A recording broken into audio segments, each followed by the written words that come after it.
안녕하십니까. 미래예측의 박영숙 교수입니다. 이번 시간에는 미래의 정부, 의회에 대해서 알아보겠습니다. AI 인공지능은 이제 한 가지만 하는 알파고 같은 이런 좁은 인공지능에서 사람처럼 모든 것을 생각하고 대화를 나누고 여러 가지를 한꺼번에 생각하고 한꺼번에 할 수 있는 일반 인공지능의 단계로 넘어갑니다. 미래에는 이 인공지능이 정부나 의회의 의사결정을 지원, 보좌관 역할을 하게 됩니다. 인간의 의사결정을 편견 없이 인공지능이 해결하는 시대가 온다라는 이야기를 하려고 합니다. 그리고 이미 존재하는 온라인 정부, 비트네이션 등에서도 알아보겠습니다. 이 로봇 오바마예요. 로봇 대통령 또는 국회를 대체합니다. 그 로봇이 이제 알파고 같은 이 인공지능이 이 한국에 있는 또는 뭐 전 세계에 있는 아니면 미국에 있는 법을 다 읽어요. 외웠어요. 모든 규제, 규율을 다 읽고 외웠어요. 그리고 거기에 필요한 데이터를 다 외우고 아침마다 이 뉴스라든가 SNS, 페이스북을 다 읽어서 여론조사 2,000명 하는 게 아니라 여론조사 5천만 명 우리나라 전 인구가 하는 이야기들을 듣고 잘잘못을 따져서 국회의원들이 결정하지 못하고 오락가락하거나 또는 편견을 가지고 하는 이런 일들을 로봇이 철저하게 인공지능이 가장 좋은 정책, 가장 좋은 방법, 가장 좋은 대안을 뽑아준다, 내준다, 특히 국회의원에게 조언한다, 보좌관 역할을 한다. 이렇게 보시면 됩니다. 공존사회를 만들 수 있는 인공지능 AI 엔진을 개발하고 있고 또 뭐 어렵고 무섭고 두려운 이런 자리에 AI 로봇이 가서 일을 대체하는 이런 것이 있죠. 이 공무원들이 이제는 더 이상 엄청난 정보를 가지고 분석할 수가 없어요. 인간의 머리는 3기가밖에 안 되는데 제 머리도 3기가밖에 안 되는데 이 인공지능은 수십억 기가. 갖다 붙일수록 더 많아지는 거죠. 컴퓨터를 많이 갖다 붙이면 더 늘어나니까. 이 벵고르체는 누구인가? 일반 인공지능의 대가입니다. 이 사람이. 일반 인공지능은 이제 오른쪽에 보는 소피아가 최초로 만들어진 가장 똑똑한 인공지능 로봇입니다. 왜냐하면 이 소피아는 60여 개의 표정을 짓고요. 말도 하고요. 말을 한다는 것은 그냥 우리가 프로그램해서 그 뭐 판에 박힌 말을 하는 게 아니라 대화를 나눕니다. 스스로 대화를 하면서 로봇끼리 또 배워요. 학습을 합니다. 학습까지 해요. 이 로봇을 만든 사람은 헨슨 로보틱스사가 자기 친구입니다. 이 사람이 바로 데이빗 헨슨이고요. 이 사람이 로봇을 만들었어요. 그 사람은 로봇을 만들고 로봇의 얼굴을 만져보면 플러버라는 특수한 물질로 만들어서 사람 얼굴처럼 촉촉합니다. 그래야 이 주름이라든가 웃을 때 그 표정을 그죠 찡그러지는 이런 모습을 표정을 띠기 때문에 특별하게 맞춘 이 플러버 러버예요. 그죠 고무 같은 물질로 얼굴을 만들었습니다. 이 벵고르체에게 이렇게 다양한 표정을 지을 수 있고요. 대화는 그냥도 할 수 있고 우리가 핸드폰을 통해 가지고 멀리에서도 여기 로봇에게 물어볼 수 있어요. 너 나이가 몇이냐? 너 어디서 태어났냐? 아니면 2+2는 뭐냐? 3이다. 뭐 이런 식으로 이야기를 할 수 있고 여기 보면은 요 로봇은 소피아가 아니고 한입니다. 한. 헨슨 로보틱스에서 한을 땄어요. 그래서 그리고 또 상대방의 말을 대화를 다 이해를 합니다. 그러니까 언어를 이해를 해야 돼요. 얘는 영어를 이해합니다. 아직 한국말은 이해를 못 해요. 한국말을 얘가 이해하도록 프로그램을 해서 알고리즘을 만들어 놓고 하는데 한 2년 정도 걸린다 이렇게 합니다. 여기 지금 보는 이 로봇도 그죠? 지금 얘는 필립입니다. 다리 꼬고 멀리서 앉아서 대화하는 거 보면 사람인 줄 알아요. 정말 놀랐습니다. 저는 사람인지 착각했어요. 그런 정도로 로봇이 말하고 노래까지 하고 이해하고 분석하고 많은 정보를 분석해서 대답을 할 수 있는 이제 인간 같은 로봇. 이게 바로 일반지능입니다. 그냥 인공지능 또는 좁은 인공지능 또는 약 인공지능은 알파고처럼 한 가지밖에 못해요. 알파고는 앉아 있는데 차가 와서 자기를 박아서 죽여도 차가 오는 줄도 몰라요. 그죠? 상황 판단이 안 되기 때문에. 이제 인간 닮은 이런 똑똑한 로봇을 벤 고르첼이 지금 만들고 있는 중이고요. 이 졸탄 이스타반이라는 이 사람이 미국의 트랜스휴먼 당수고요. 그리고 미국의 지금 정부 예산에 600억 불 중에 국방 예산이 그죠? 뭐 엄청나게 많은데 그 예산을 10% 또는 1%만 투자하자. 어디에다가 바로 인공지능에다가 투자해서 사람들이 하기 싫은 일을 인공지능에게 맡기고 사람들이 혐오하거나 싫어하는 국회의원 싫어하는 일은 그냥 걔들이 하게 두고 나는 좀 더 화려하고 즐겁고 재미있고 이런 일들을 할 수 있게 하자. 그리고 트랜스휴먼 당수니까 인간에게 기계를 많이 이제 해서 성능을 향상시켜서 인간에게 뭐 다양한 일을 하게 만들어 주자. 이런 이야기를 지금 이렇게 하고 있는 이 트랜스휴먼 당수. 이 사람도 지금 현재 기본소득을 주장하고 있습니다. 결국은 이제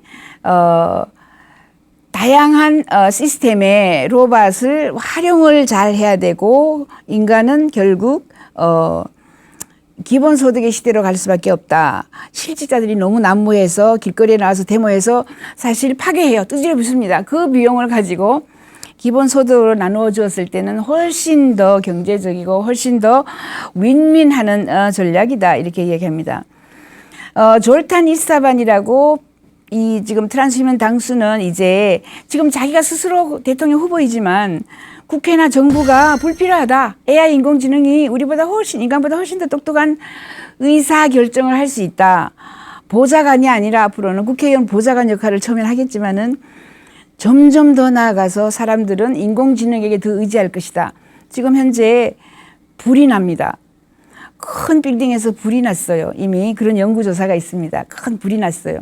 그때 그 중에서 한 사람 소방 담당관이 이리 따라오세요, 날 따라오세요 했고요. 또 한편에서는 인공지능 즉 로봇이 나를 따라오세요 했습니다. 사람들이 누구 따라갔겠습니까?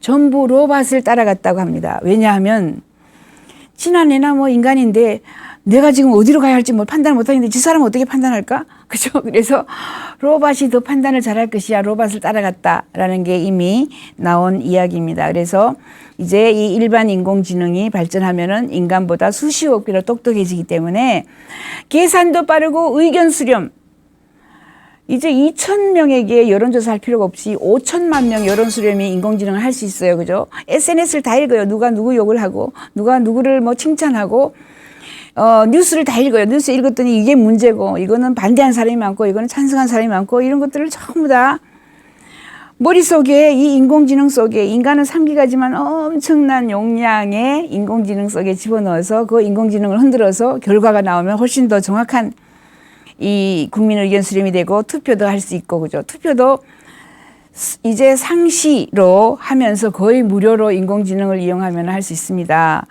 그래서 국민이 원하는 법을 만들거나 예산을 배장을 할 수 있고요.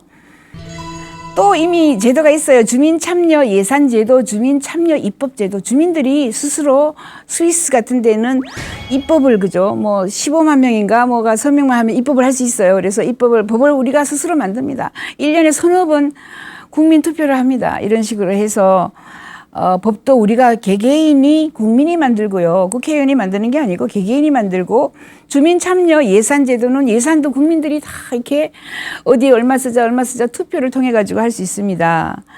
이런 식으로 우리는 이제 정부가 필요 없어지는 이런 시대에 갈 것이다라고 이야기합니다. 벤 고르첼 같은 이 일반 인공지능협회장 또는 인공일반지능협회장은 아까처럼 로바마를 만들었고요. 앞으로 우주, 항공, 농업, 뭐 자동차 이런 컴퓨터, 소프트웨어, 건설, 방산, 인텔리전스나 뭐 심지어 금융, 아트나 의료, 보건, 법조, 모든 것을 이제 AI 인공지능이 대체할 것이다. 그러므로 우리는 뭘 할 수 있는가? 인간은 어떻게 할 수 있는가? 그러면 결국은 우리는 기본 소득 제도로 가지 않을 수가 없을 것이다. 이렇게 얘기합니다. 알렉스 자바론코프 존스 홉킨스 AI 인공지능 최고 전문가입니다. 인실리코 메디슨이라는 회사 지금 현재 거의 2천억의 그 가치를 가지는 이 회사의 CEO는 이미 아까 봤다시피 AI 뷰티 컨테스트를 해요. 얼굴을 인공지능이 쳐다보고 미인이다를 파악하지만 미인 컨테스트 미스 코리아 대회를 하지만 실제로는 그 얼굴 주름 이런 것을 보면서 질병을 파악해냅니다. 어디가 잘못됐고 어디가 아프고 또는 어디가 지금 소화가 잘 안 되고 등등을 알려줘요. 이처럼 인공지능이 우리에게 아주 일상생활까지 다가옵니다. 일상생활에서 우리가 건강성을 또는 피부 미용을 건강성을 알려주고요.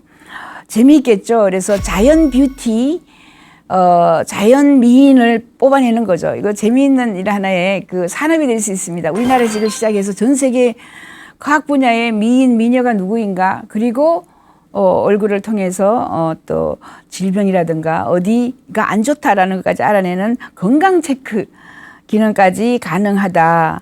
그래서 의견 수렴을 이제 AI가 하고 입법, 예산 뭐 이런 것들도 AI가 처리를 하게 된다면 이제 다양한 이 기본 소득이 우리에게 다가올 것이고 정부는 또 뭐 세계 헌법, 세계 시민처럼 해서 온라인의 가상 정부 같은 것들도 지금 많이 들어와 있습니다.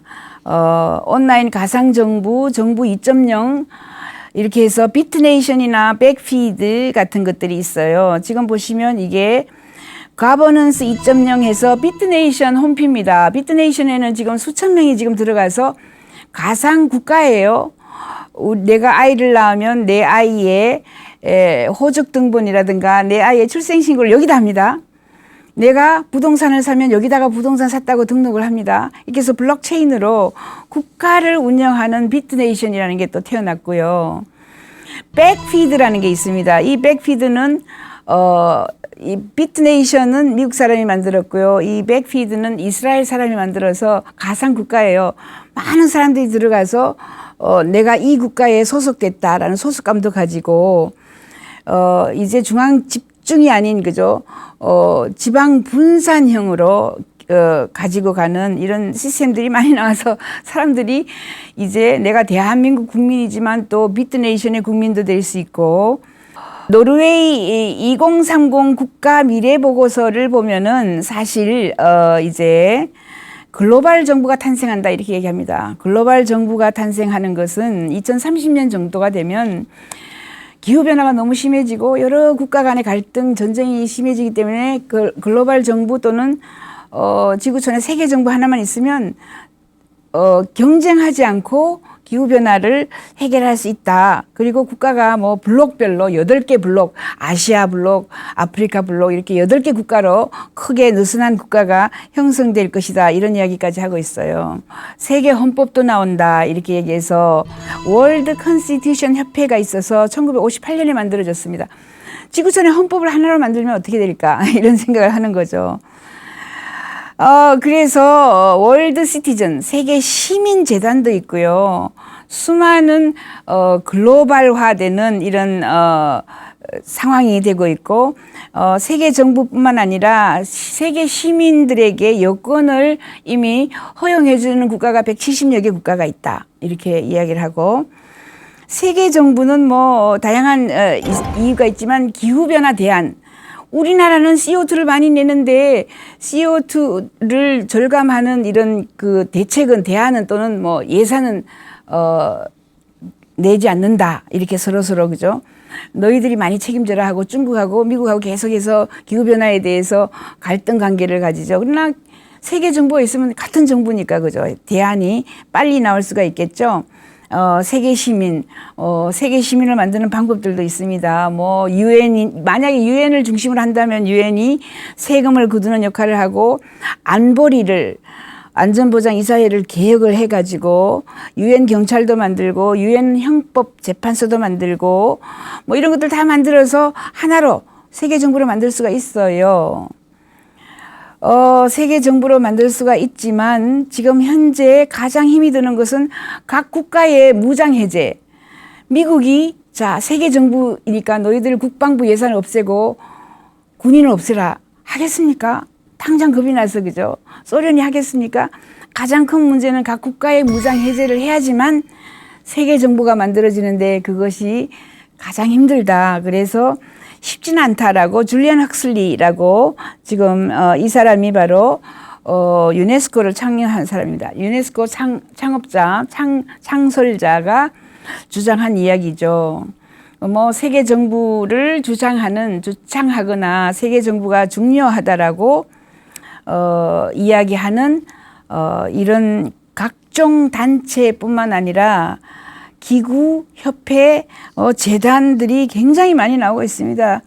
5천여 개의 글로벌 정부를 희망하는 이런 단체, 기구, 협회들이 지금 화면에서 보이고 있습니다. 그죠? 뭐 그렇게 해서 수많은 사람들이 결국은